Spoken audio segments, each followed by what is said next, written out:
So there you are, living life as pre-transformation you. So this is a version of you that is in the caterpillar stage of life, right? So you're learning and growing and loving to the best of your abilities, but still, if you're being honest, it feels like there's a major shift in store for you.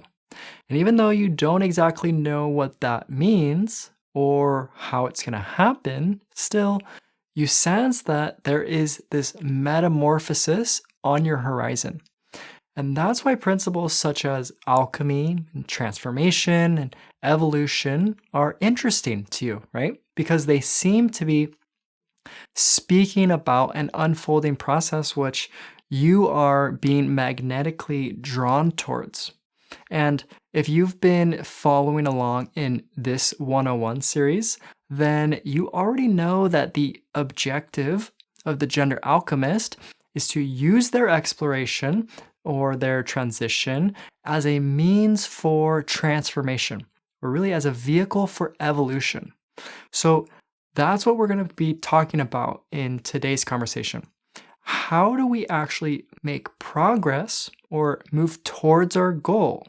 Because up until this point, the things we've covered haven't really been like movement oriented, right? In step one, you expressed to the universe that you're willing to be yourself.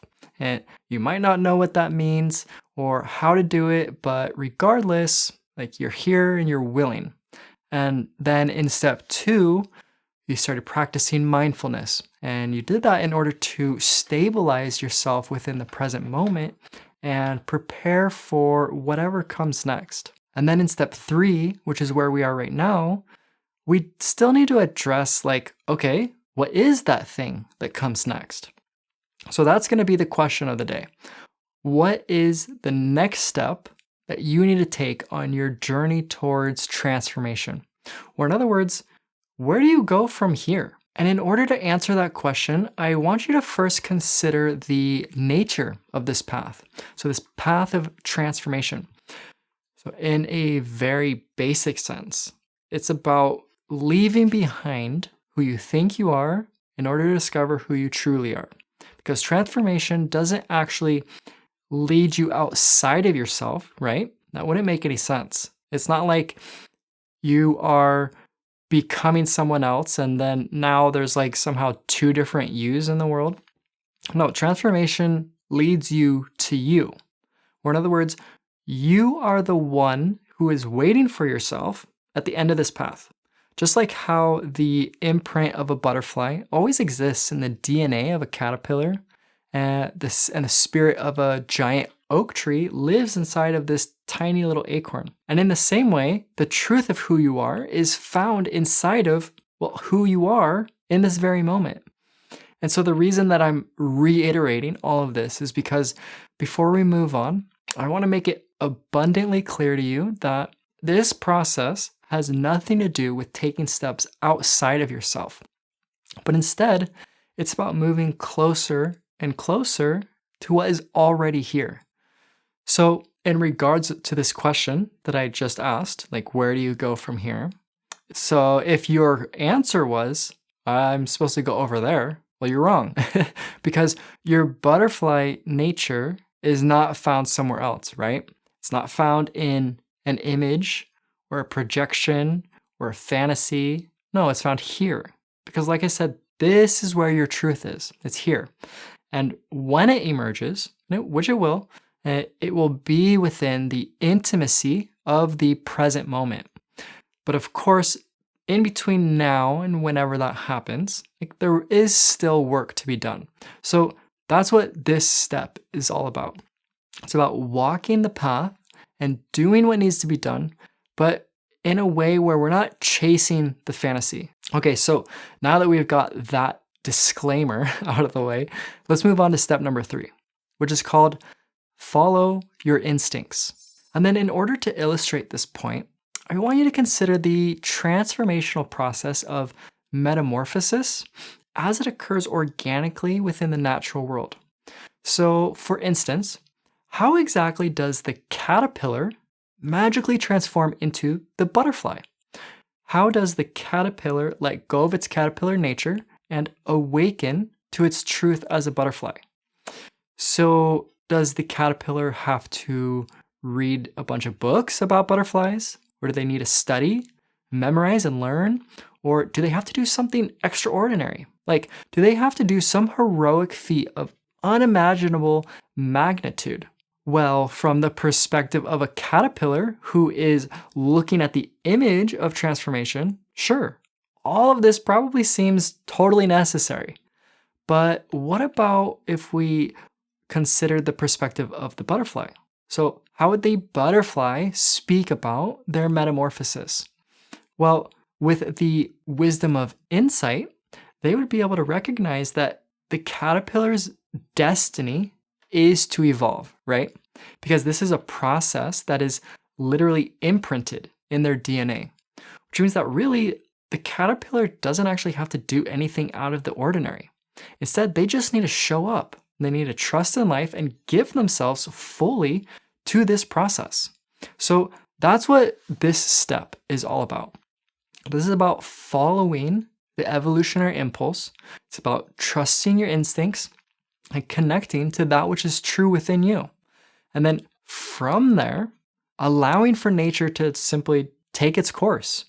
And that's really the best advice that I can give you. Like, follow your instincts. Don't just trust them, follow them. Go where you are called. Listen to life. And if you don't know where to go and you're not receiving any kind of inspiration or clarity, well, that's fine. Then don't go anywhere, right? Stay quiet, make good use of your time, and just prepare for whatever comes next. And this right here is the key to metamorphosis. Because as I've been saying, this is a natural process. This is the evolution of your soul.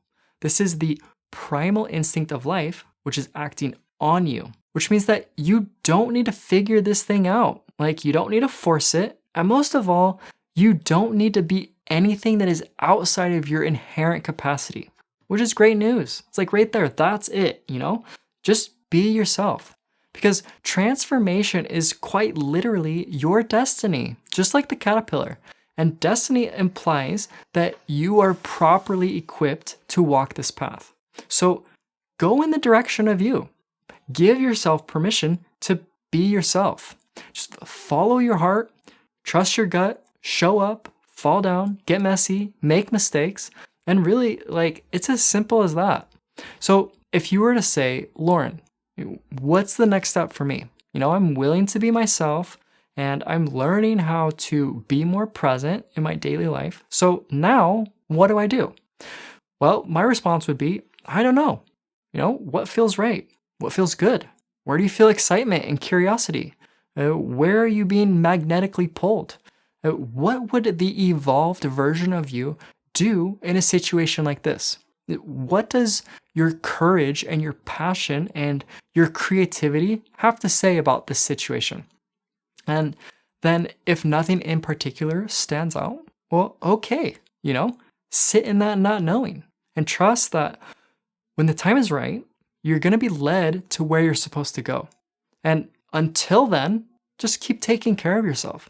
Keep practicing mindfulness and keep preparing for that next step.